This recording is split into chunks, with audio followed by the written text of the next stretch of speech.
Welcome back to Between the Before and After, a podcast about the stories that shape us.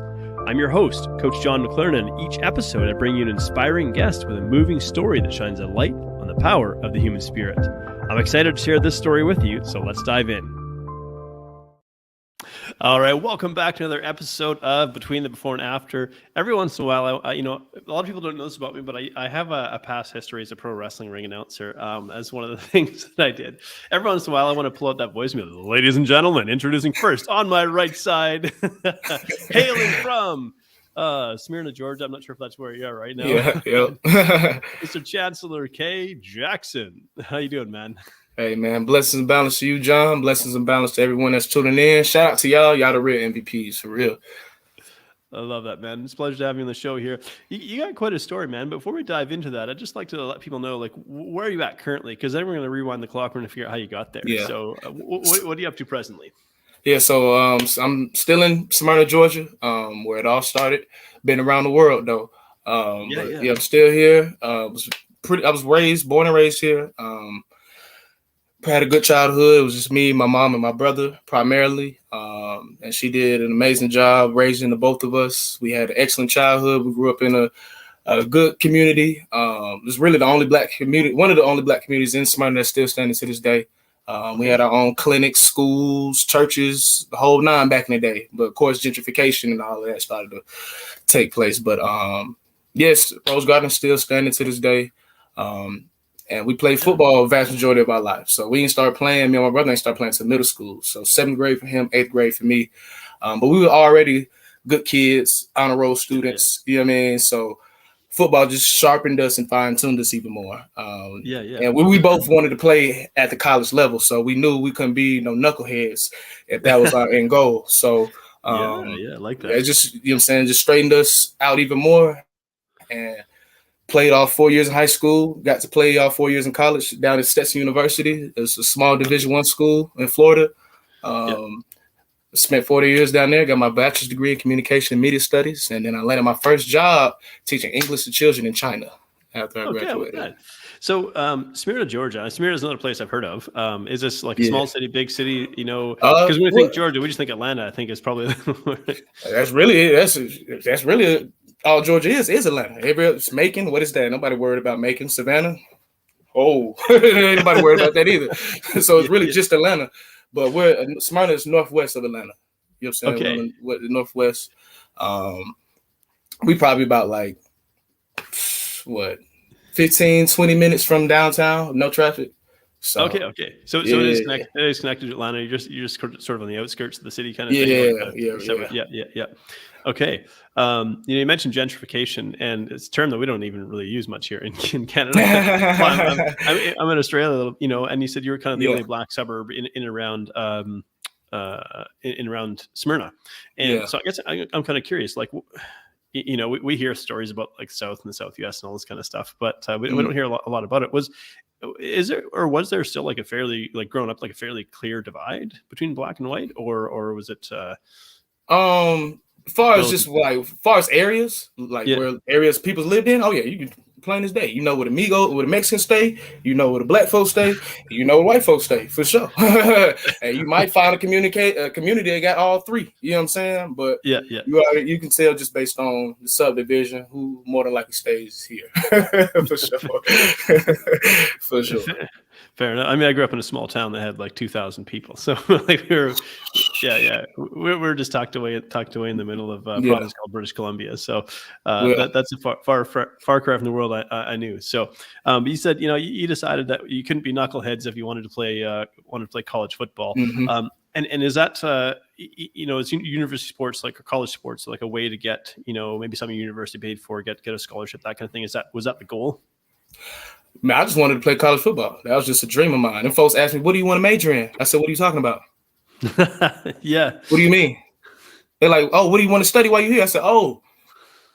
I don't know. Yeah, I'm here to play ball. I just want to play. I always wanted to play college football, Division I college football at that. Ever since I started playing football, so that was just a goal that I really, really wanted to fulfill, and I almost ain't even get to have the opportunity to present it to myself. You know what I'm saying? Once it came to the end of my senior season, I ain't had no offers. I ain't have no interest, no looks from no college scouts, none of that. You know what I'm saying? I got myself into Stetson. I made that possible. Okay. I applied to the school. I got accepted. I reached out to the coaches. I set up those meetings. And then next thing I know, I'm on the roster. I made all that happen. So what position? DB, defensive back. That's the only position I've ever played my entire career. Corner, free safety, strong safety. Every position in this back end. Yeah. Often doesn't get quite as much glamour as like the offensive positions, unless like you're, I mean, I'm dating myself a little bit here, but like growing up, it was like Neon Dion, back in the day. Yeah. Facts. We had some Ed Reeves, you know what I'm saying, the Sean Taylors, the Real Reeves, you know what I'm saying. Yeah. You got some cats now. I was thinking back like the Seahawks and their sort of Legion of Boom defense. They had. Oh shoot, my name's Cam Chancellor, Richard Sherman. There we go. Earl Thomas and what's the other corner name? Brandon Browner. What? Come on. Yeah. So, anyways, so you got to play some college football. You ended up studying media communications, which to me, probably maybe to a lot of people, just sounds like a very sort of like general degree. But when you get into this, what are you actually studying and kind of learning how to do? Literally, it's communication, bro. Like literally, but it's communication through the media. You know what I'm saying? So we're gonna study different forms of media and what's being communicated, how it can be interpreted. You know what I'm saying? Versus how it was delivered. What was the author originally what message was he originally trying to send versus how it was interpreted, and all this. You know what I'm saying? Just what is communication? Just how broad it is. You know what I'm saying? Through the media. So it's just like what we doing right now. My cup of tea. You know what I'm saying? For sure. Yeah. And then somewhere along the way, you decided, hey, I want to take a trip. I want to travel. World. It's just similar to football, really. You know what I'm saying? When football came to end for me my senior year of college, all right, Chance, what's next? Not for real. Like, what we finna do, bro? Yeah. What do you like to do? What are you good at? What's your purpose? Who do you aspire to be? What do you aspire to be? I couldn't answer any of these questions. So it's it's a crossroad for real. You know what I'm saying? I embodied and identified as a student athlete, football player for so long, and now that's no longer the case. So, man, I don't know who I am, but I know I gotta just try a bunch of different things so I can start figuring it out. And it went from that to me just applying for jobs, and I was mainly applying for corporate positions, sales, marketing, management, that whole nine. I'm landing interviews, getting flown out, put up in hotels, getting cars rented out to me, the whole nine. I could not seem to land no position though. I did this whole process about 8 months straight. I done graduated. I'm back home. I'm like, bro, I still got the short end of the stick, bro. Like, what is going on? I did everything, quote unquote, the textbook way. Yeah. You know what I'm saying? And they keep hitting me with the same BS excuse. Oh, it's the experience. You lack the experience. You knew that when I submitted my resume. Yeah. Before you set up this whole interview, you knew that. You saw that. That was clear as day. Now you might have saw Chancellor Jackson and all these accolades, football player. Woo, okay, then I'd have stepped in your face. Okay, I probably wouldn't expect you to look like that. I don't know. You know what I'm saying? I probably, you know what I'm saying, no telling what's the real root behind. Ain't no telling what could have been the real root. Because like y'all continue to set up these interviews knowing I don't have the experience, and then y'all want to wait till all after the fact to say, oh man, it's just experience. Every single job I'm applying for, keep it. Nah, bro. But I was like, hey, clearly corporate might not be for you, bro. Like we need to take a different approach to this job search because the universe let you know, bro, that ain't it. That ain't it. Yeah. So I just took a different approach. I'm like, what you good at doing, bro? Talking to people, working with people. You know what I'm saying? Yeah. So I'm like, that sounds like social work to me. So I just typed in social work in a search engine. Hit enter. I'm going through the filters. Yeah. There's this one filter I never noticed before, but I noticed it today. Well, at least that day. And I was just like, it said international. So it's like a button to look internationally. I'm like, why haven't I thought to look outside the U.S. for opportunities? I'm shooting myself in the foot. Let me see what's going on. Clearly, the U.S. I ain't just applying for jobs in Georgia and Florida. I'm applying for jobs across the nation. Clearly, U.S. don't want nothing to do with me. I'm finna see what else is out there in the world. And that's when I came across the opportunity, the job posting, teach English to kids in China. I'm like, hey, that sounds lit. I read the job description. I'm like, okay, I feel like I can do that. That's how I've been applying for jobs up to this point anyway. I feel like I can do it. I'm applying. The requirements they had, 3 of them. Bachelor's degree, no matter what your degree is in. Yeah. Clean background, native English speaker. That's all you need. You're like, all right, I check all those boxes. So how do I apply? All you got to do is submit a resume. That ain't number 2 clicks of a button. Boom, boom. I go on by my search. I don't think nothing of it because I've been in this position before. Hit back from the recruiter. We set up interview, do the interview. A few days pass. First job to finally tell me yes. Just so happened to be on the other side of the world. Yeah. Like, ain't no ifs, ands, or buts about it, bro. It's just, ain't no ifs, ands, or buts about it. It's what we finna do. Right. She's like, all right, I'm gonna hop on a plane and head to China. Actually, while we're live, we actually come in here. Ghost Loof, who often tunes in, good to see you again. I had interviews asking what my name is, even though it was literally underneath my hand, in front of my resume. Yeah, it's it's interesting, and you can imagine maybe from the perspective of a potential employer, right? They might be seeing a lot of these things, just one after another, and it's just that kind of thing. So, but I think you probably, maybe I'm speaking a bit for you, but you hold this perspective, like these things, they all happen for a reason. There's the reason why these doors weren't opening, because you know what, this is the one that needed to open. This is what you need to walk through. How do you keep your chin up though? Like you said, about 8 months of like searching and going through this experience here. How do you kind of keep your chin up, and how did you make ends meet in that time when you're looking to find something to do? Man, my first love and first passion was football. I wanted to play college football. Guess what I did? Through my efforts alone. Ain't nobody gonna stop me but me. Yeah. Nobody gonna stop me but me. Yeah, fair enough, man. And you said you got a brother. Is he an older brother? Younger. So we 17 months apart. 17 months apart. Oh, okay, you guys are close. My brother and I are 14 months apart. Yeah. So. Oh yeah. Like twins almost. Any sort of sibling rivalry there? Any sort of friendly competition? You guys get along good? No, just iron sharp as iron. You know what I'm saying? He played a receiver, so that was the best bet. Oh, yeah. We can work out all the time now. You know what I'm saying? He was far more athletic than I was. It wasn't even no comparing that. It was man. Hey, bro got it. Bro got it. But if I get my hands on bro not going nowhere. He's not gonna get off that line. He know that for a fact. For sure.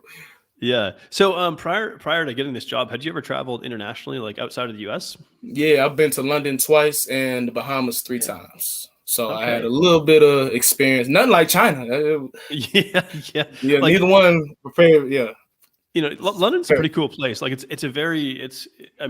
like almost like a country in and of itself, tucked inside the UK, right? There's like so much happening there, No, facts. And you can speak English. That's the most important part. China, that's not the case in China. So any place where you can speak English, oh yeah.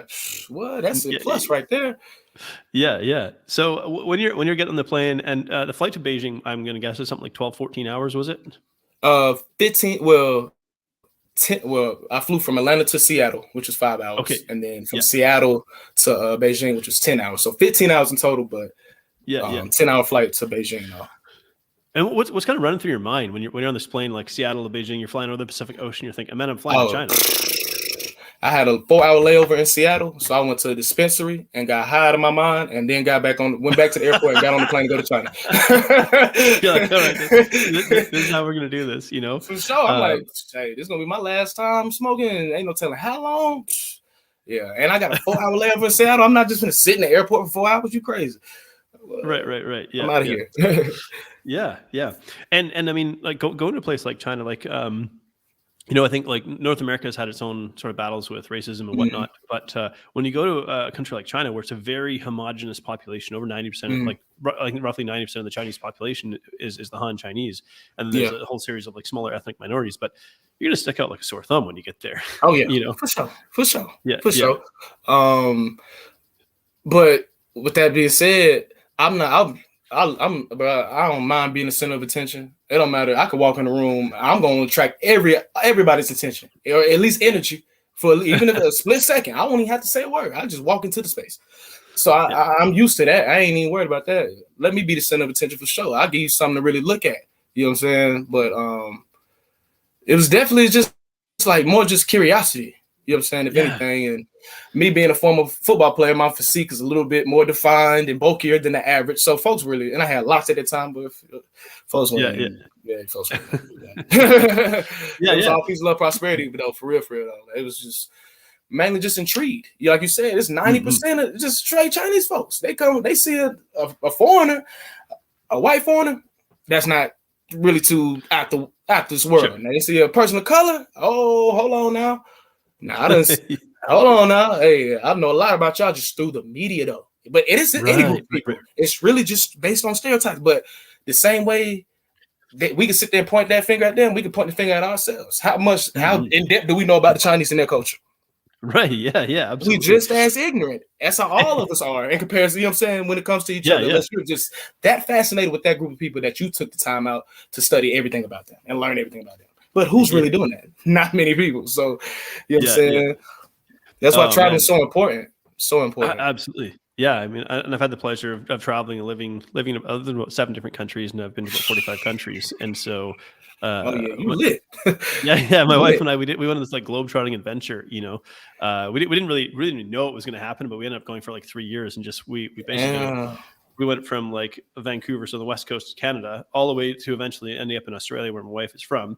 And then we went and did like a U-turn. So instead of flying across the Pacific back to Canada, we basically did a U-turn, flew back to Asia, back into South Africa, up into Turkey and across Europe and stuff back to Canada. It was quite an epic voyage that we went on. But one of the things that I kind of took away from there was plenty of countries where I was really a visible minority. We lived down in Mexico, we lived in South Africa, we lived in a few of these different places.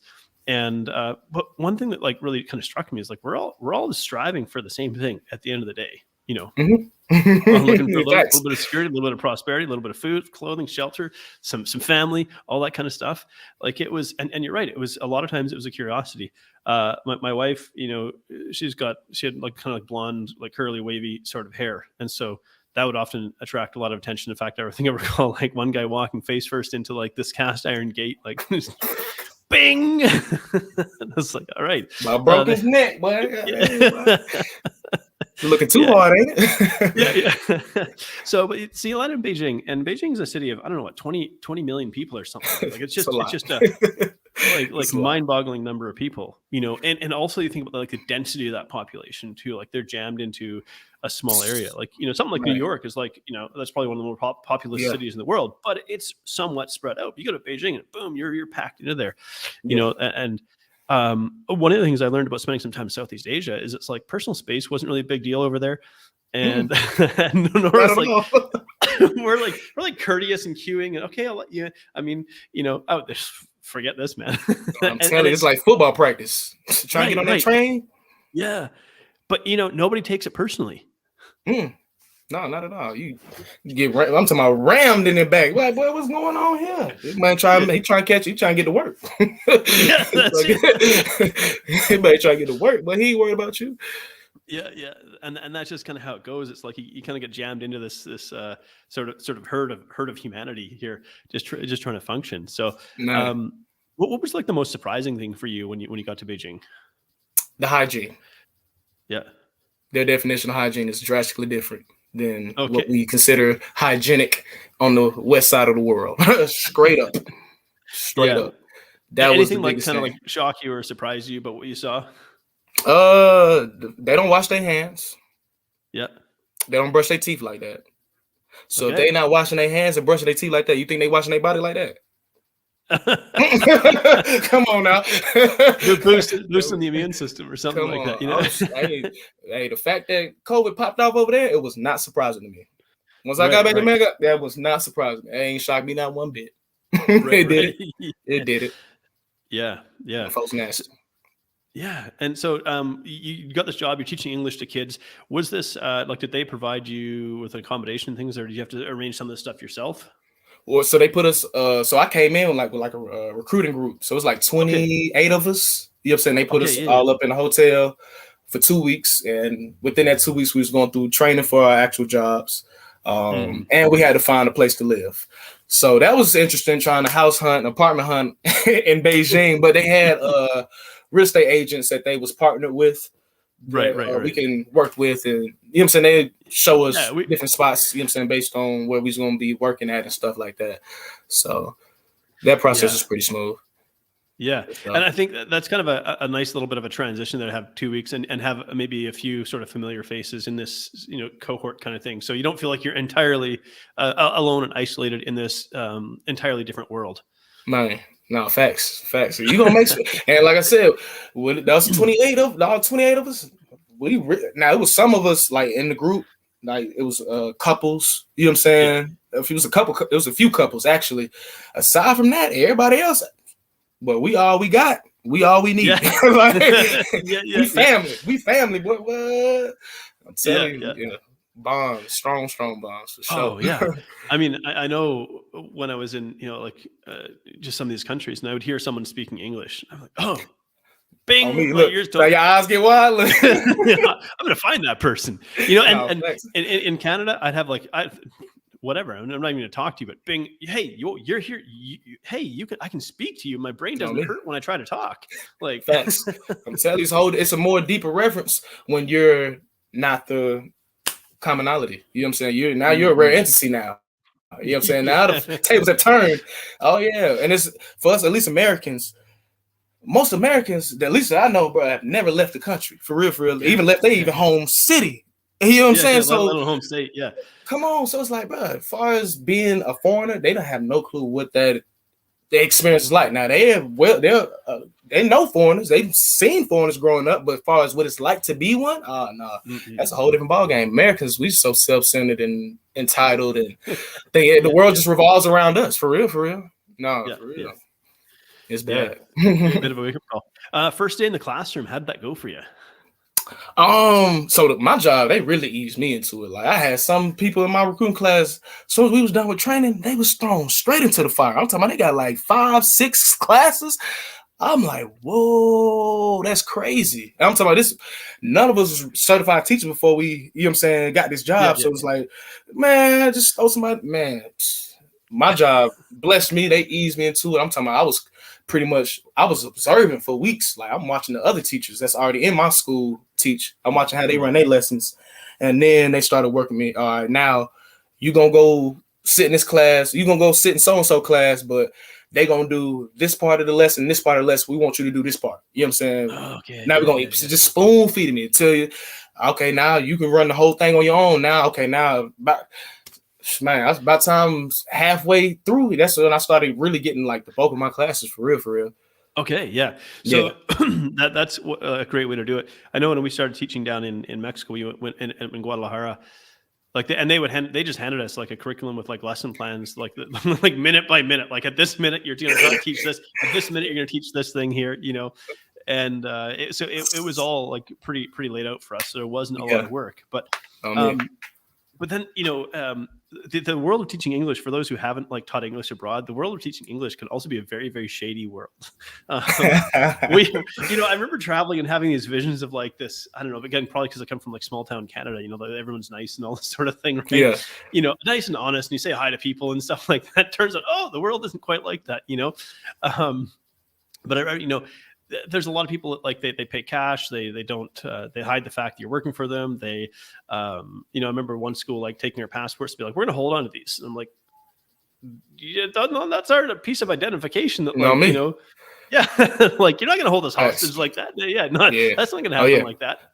Beijing did. They definitely had their little system set up for sure. Because it's easy for you to utilize that program to get in China, and then now that you're there and you got all you need, you can get up out of there and leave the folks high and dry. So the company I work for, they definitely had like a little system set in place. Like you had to at least be there at least half of the time for you to get your actual like Chinese identification. You know what I'm saying? Your Chinese ID. So I'm talking about I probably just got out of there right before we was actually supposed to get them. But it's like once you get that card, you good then. You lit then. You can do whatever, boy, you lit. Right. And there's kind of maybe an assumption that maybe in a big like modern city like Beijing that you might actually encounter people who speak some English from time to time. But I imagine, I remember seeing a sign. It was like there are 5 times, we were maybe flying through London. It was like there's 5 times as many people learning to speak English in China as there are people in the UK. In other words, there was more than, at that point in time, there was like more than 300 million people in China learning how to speak English. And so did you find that like like when you're trying to function in daily life, like buy food or, get on transit or things like that. How did you find kind of getting around it? Did you learn to speak a little bit of Mandarin along the way? Well, yeah. So when it was, once I got hired in like July 2018. So it was a 3-month long process just to get your visa to go over there. So within that time, I was like, let me start learning some of this language. I started learning through an app called Mango. Really good app too. Yeah, really, really good app. Definitely encourage y'all to tap in with Mango. You can learn this any language you want to, and it ain't like traditionally like how they try to show you the beginnings, like ABCs, 1, 2, 3s. Nah, they start off teach you full sentences, and we're gonna break down each sentence, what each word mean, all that. You know what I'm saying? So you learning full in-depth sentences, and then as the lessons progress, now they're gonna take you back to the very beginning, simple stuff. So it's very interesting the way they run it. So I was using that to learn a little bit of language because I didn't want to be out there and not know nothing. Now I felt like that was just foolish. So I knew just enough to move and groove. Now, as far as having an in-depth conversation like you and I have right now, it's quiet. It's not happening. It's not happening. But and because like Mandarin is a tonal language as well, and so the same sound pronounced in a different tone has a potentially totally different meaning. Facts. It's and I thought I was going. I'm like, by the time I get there. And I'm really amongst the people. I'm like, by the time I get out of China, I'm gonna be fluent in Mandarin. But then folks started speaking. I was like, okay, I see now. That's what I'm saying. Like to be a foreigner. Now I'm like, okay, now I see how it feels when any person from like Mexico or any other country come to America and they don't speak English like that. Talk about a challenge, intimidating, man, stressful. Anxiety at all time high. Like, dang, boy, like, especially you in dire need of something, you can't even communicate for real. Nah, that's all of a sudden you got like a whole lot more empathy. I remember like living in Poland, and in Poland, they don't either speak a lot of English or will just refuse to because they don't speak English perfectly. Like, there's just like same with China, and so and so trying to buy bus tickets. And I'm thinking I'm saying something correctly. I'm like looking at my phrase book. I'm like, man, I'm sure I got this right. No, not at all. And they're just like, I don't understand. And I was just like so angry. I just like felt like more frustrated than angry, just like frozen in place. I'm like, I'm literally trying to buy like a $1 bus ticket, and I can't even do that right now. Like, it was a humbling experience. I'm telling you, that's why I feel like everybody needs to travel. You need to travel. Oh man, it's mind expanding. But, and we have a lot of Filipino workers that come over to Canada, and of course, and they work a lot of like the coffee chains and restaurants and things like that, and of course amongst themselves they're going to speak whatever their dialect happens to be, Tagalog or whatever dialect it might be, and over here still there's quite a few people that. I mean, I live in kind of a redneck province still. In Canada. I'm like, but because I've traveled, like I have a different perspective. I hear them, and I'm like, man, if only you understood like how comforting it is to like. In a world where you're surrounded by people talking in a totally different way, to find someone who speaks the same way you do, man, I get it. And your brain just gets tired. Man, in China, it's just noise. Like you'll hear a bunch of talking. You hear so many different conversations. You don't know what's being said. These folks can be plotting against you. All you know. It's just noise to you. And literally every time I step foot outside of our apartment, like we just commuting anywhere. Man, I got my headphones on. I'm listening to music. I ain't talking to nobody. I'm got my headphones on, but like I'm back in college, walking on campus, like, for real, like what? Just a bunch of noise. You hear English, like what? Who was that? You hear it's totally Ghost Floof says here in Thailand and Vietnam and China, one word spoken can mean up to 15 different things. It's scary if you're bad at words. No, facts. So now. Along the way here, I mean, obviously I love travel. I love hearing people's stories of travel, and I never actually made it to China. That was like one of the countries I didn't get to. I've been to Southeast Asia, but along the way, you ended up getting arrested. Yes, sir. Yes, sir. So 6 months in, April 4th, 2019, it's a day off for me. I'm finna get ready to go to an event where I'm gonna meet friends and colleagues at. It's a fan painting event, so we're gonna customize our own Chinese fans. So I'm like, all right, before I go, I'm finna pregame. For those that don't know what pre-gaming is, say you and a group of your friends or family, whoever, group of folks are gonna go out on a night full of festivities. Y'all gonna have a blast. But before y'all go out, y'all say, hey, let's meet at so-and-so house first. And we're gonna turn up at his house, and then we're gonna go out and have even more fun. So I'm in my apartment by myself pre-gaming. I'm drinking a Chinese wine cooler, smoking some cannabis on my little silver pipe. I get done, get dressed, make sure I got everything before I need to go. Here, knock at the door. Guests aren't unfamiliar. Curious to see who it is. I look through the peephole, and there stood 3 officers from the Beijing police. And instantly, right there, boy, my heart sunk to my stomach. You know what I'm saying? I'm sick. Like, what they doing here? Now, is this their first time showing up randomly to our apartment? No, this is the 3rd time. So I'm like, the first time was just wanted to check our visas, make sure we was here legally. The second time was just reminding us about some safety hazard. So I'm like, clearly they do routine checkups on foreigners more, you know what I'm saying, regularly. So I'm like, okay, ain't no telling what they want this time. So scramble, put everything up, open the door. They walk in, the officer is in front, he's talking to me. Of course, it's a language barrier. So I'm looking at him like I'm drunk. I don't know what he's saying. You know what I'm saying? So he pulls out his phone, speaks into the app, shows me the translation. I'm reading, "Are you on drugs?" Huh? Now I'm from Atlanta. Atlanta's the city of finesse.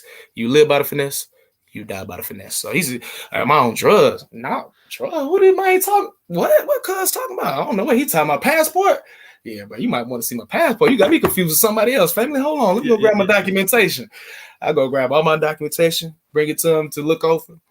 The other officers are just scoping the apartment out. Not, you know what I'm saying, looking into anything too seriously, but they got wandering eyes for sure.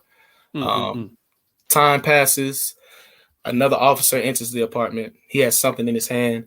He hands that item to the officer that I was originally speaking to, and that officer communicates to me that I need to pee into this cup. So it was a drug test right there on the spot. I said, it's over with. I said, it's over with. It's over with. You mentioned like smoking some cannabis now, and I don't know what the legalities around cannabis are in China. Is it outlawed? Is it legal? I mean, how do you acquire it there? Man, it's not legal. No drugs are legal in China. Right.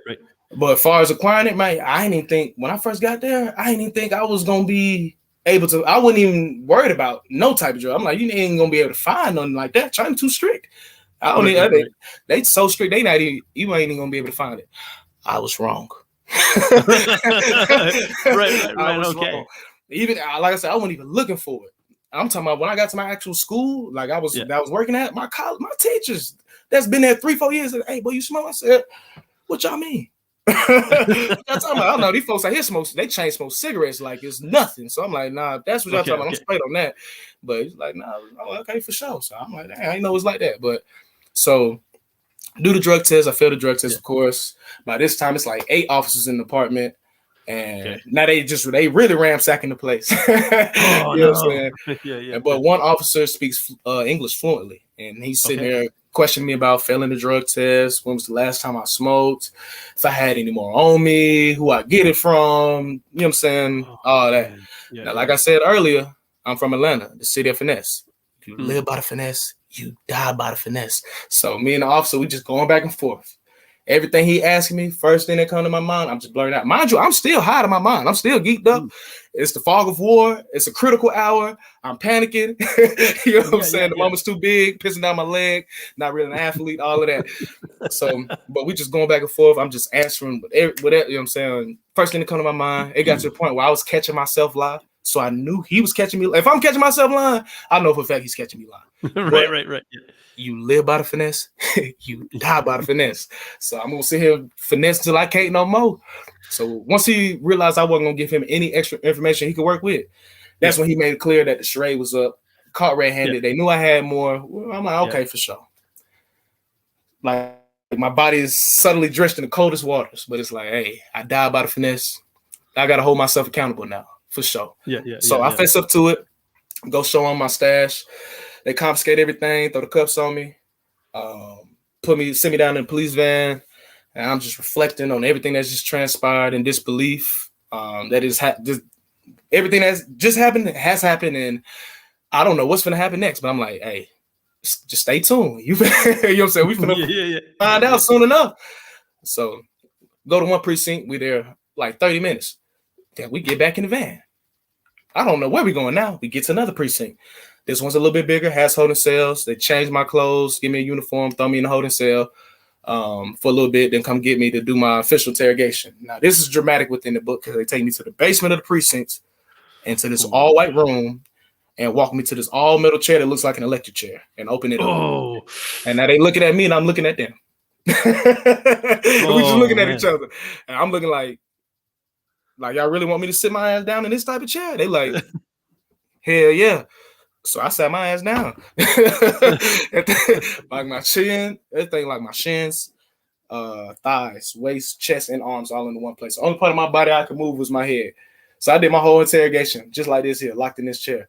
But by this time, they gave me plenty of time to come up with a good story to finesse them with. So you gave my made-up story. And they brought the transcription over for me to read it. But everything is in Mandarin, so I don't know what this thing says. But they say to sign it, and I signed it. They say thumbprint, I thumbprint it. They release me from the chair. Now we go upstairs, do the mugshot handprint. Now they throw me back in the holding cell. And now I'm just in there. In a holding cell, are you by yourself or with other people? I'm in here with like 8 other Chinese men. You know what I'm saying? Most of these cats in here sleep, so they really, you know what I'm saying, they ain't pay me no mind. I'm still high. So I'm still, and I'm just reflecting on it, like just running through this entire scenario over and over again, what I could have did better, what I could have said better in the interrogation. Like I wonder if they bought the statement. I'm just like, man, just how I could have avoided the situation, of course. You know what I'm saying? But it's like, hey man, it is what it is. Like just sitting there, just at war with my reflections. That's all it is. You know what I mean? And now I'm starting to fade. Now my high is starting to come down. Now I'm starting to get sleep now. And hours pass. Then they finally come get me from the holding cell, bring me to the lobby, give me my basket clothes, tell me to get dressed.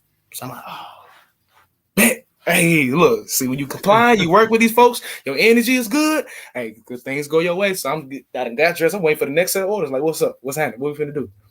They had me follow them through the door and a door behind the front desk in the lobby. So we enter through this door. Now we in the hallway. At the end of the hallway, small room crowded with officers. Can't really make heads or tails what this room is, but I'm gonna find out the closer I get. So I enter the room. I can only guess this is some form of evidence room. It's evidence bags everywhere. No form of organization structure whatsoever, but it's hoarded. Yeah. In the center of the room is the table. In the middle of the table is everything else confiscated from my apartment. So the officer sitting at the table, he takes up the weed and weighs it up right there in front of me. Now, this is an interesting phase within the book because, one, as a reader, you're curious to know, okay, how much does he actually have on him?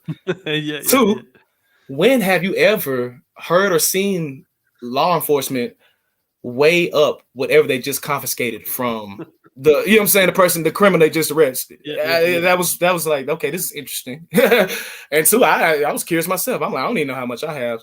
And then three, up until this point, I haven't received no information for what's going to happen next. I'm just learning as I go. And it's like this the entire story until one day they just finally call your name. But with that being said, I received a lot of signs and messages from my ancestors, my guardian angels, the higher powers, letting me know how long I would be in the situation, how my release would be as well. But this was the very first sign I received and the only live in action sign I received. The other two occurred in my dreams. But he weighs the weed up in front of me and tells out to be 1.4 grams. Now, for those that partake in cannabis, you know 1.4 grams isn't a lot. If you don't partake in cannabis, we're talking units of measurement. 1.4 grams of anything isn't a lot. So I ain't have much on me. But you look at that number, 1.4. If you remove that decimal, what number do you get? 1. 1.4, you remove the point. Oh, yeah. 14, sorry. 14.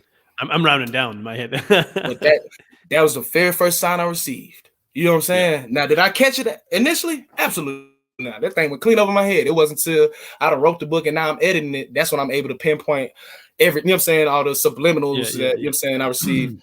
But so they put everything on paper. I can't read it. Yet again, signed, thumbprint. We get back in the van. It's like 1:00 in the morning at this point. I'm like, I've been in custody all day. I'll work with y'all. It's no way I'm not taking me home at this point. So we riding. 40 minutes pass, and we arrived at the facility detailed with tall walls and barbed wire. Not going home. I'm like, we just getting started. Yeah. So do a quick physical. Then they give me my official uniform.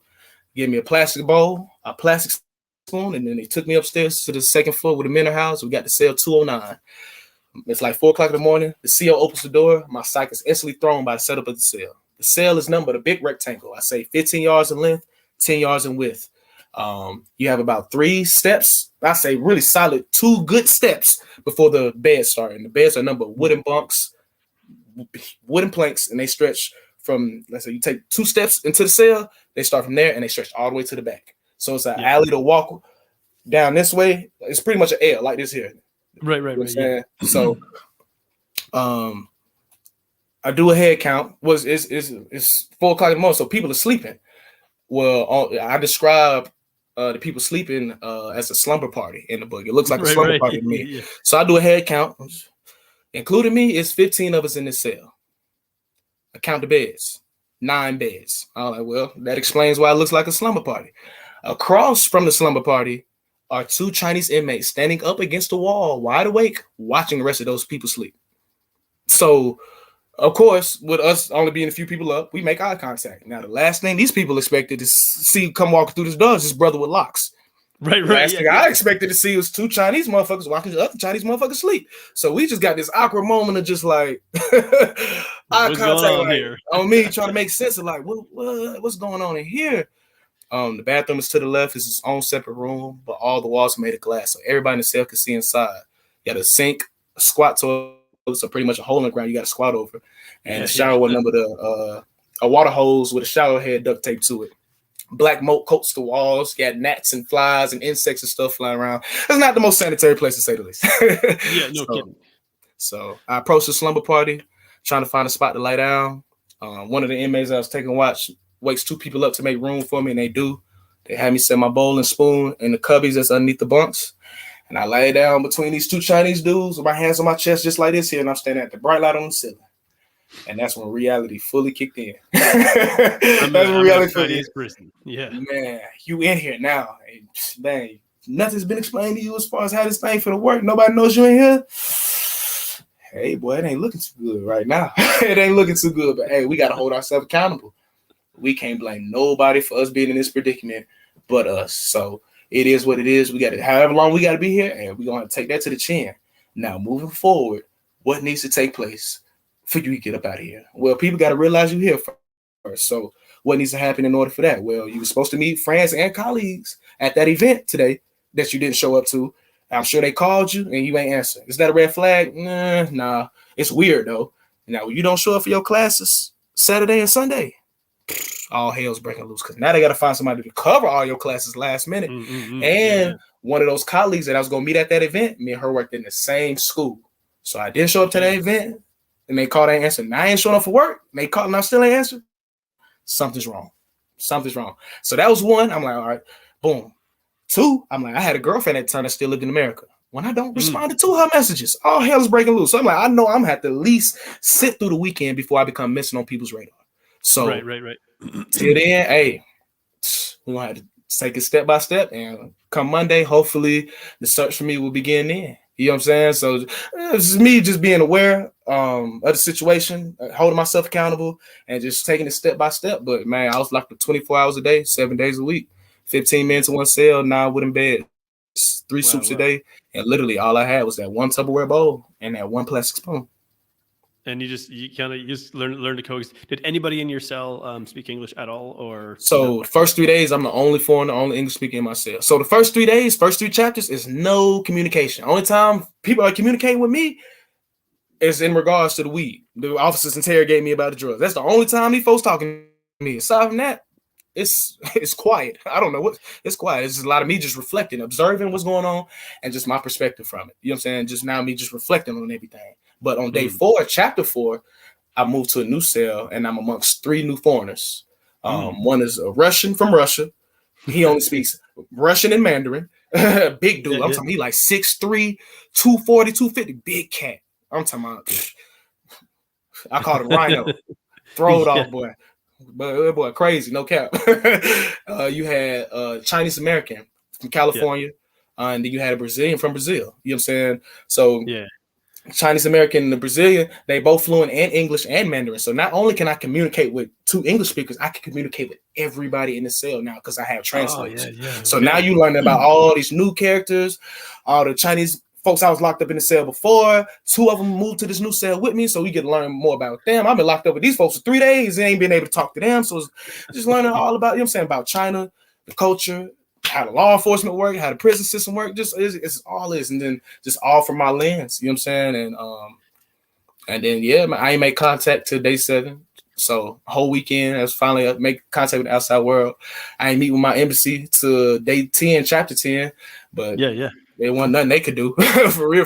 It's just it was an opportunity for us to get out the cell essentially. And then one day, man, they just finally call your name to come on. Yeah. You know, and there's a lot of detail in there that's we're gonna have to leave for the book, man. It sounds like an absolute fascinating read because I can see now why it's probably 15 times like bestseller on Amazon. There's a lot in there, man. What a crazy experience. What did it feel like walking out of the prison? Like, did you know, like walking out like I'm released, and did they deport you, or were you allowed to stay? Well, so when they called me to go, it's time for me to be released, I was blown away. Because I had a dream letting me know, it pretty much showed me exactly how my release would be. And my dream was dead ass, like damn near spot on. So I was just so blown away with how in tuned I was with my subconscious. And you know what I'm saying, the spiritual realm throughout these whole 2 weeks. You know what I'm saying? I'm like, I don't think I've ever been this tapped in my entire life. So that was just it was just so mind-boggling. Like these folks telling me to go, and I'm just sitting there stuck in space, just like, wow, boy, I can't believe I just had I had a vision. I had a vision about this, and I was like, this is coming into fruition. Then I snapped back into reality, like, oh, hold on, these folks telling me to go. I need to get the hell on before they close this door. So took me straight to my apartment to pack up the rest of my stuff, and then straight to the airport while I was deported from the country. Okay. Yeah. Man, that is a heck of an adventure to get you to where you are today. Just as you wind up, a couple things to close up, man. Because there's someone I'm gonna have to bring you back at some point because there's more. Another chapter here. But you're an author. You've written multiple books, and you are you a publisher as well, or helping independent authors? Get their stories published. Got my own publishing company, Corley Publications LLC. Bringing back the core writing for sure. I love that, man. And we're of course going to leave that in the show notes. Oh man, there's so much I want to explore of your story. So we're definitely going to have another conversation. Yeah, we got to double back for sure. We got to double back. Yeah. So, but if people listening to this conversation, if they could take one thing away from this conversation, what would you like them to take away? Long-winded, running through this life like it was mine. Never settling, but setting every goal high. 1,000 burpees on the path to my own self-destruction or success. But what is a mistake without the lesson? You see, the best teacher in life is your own experience. And none of us know who we are until we fail. They say every person is defined by their reaction to any given situation. Well, who would you want to define you? Someone else or yourself? Whatever you choose to do, homie, keep your heart to it. Stay strong. I love that, man. Thank you so much. It's been an absolute pleasure. Hey, likewise, family. Appreciate you. Thank you so much for tuning in to Between the Before and After. If you've enjoyed this episode, please subscribe and leave a review because that helps this podcast to reach and inspire more people. I love exploring the stories that take place between the before and after, the powerful experiences that shape who we become, and I love human potential. I love the possibilities that lie within us. So whatever you may be up against, I hope these stories inspire you because if you're still here, your story's not done yet, so keep moving forward.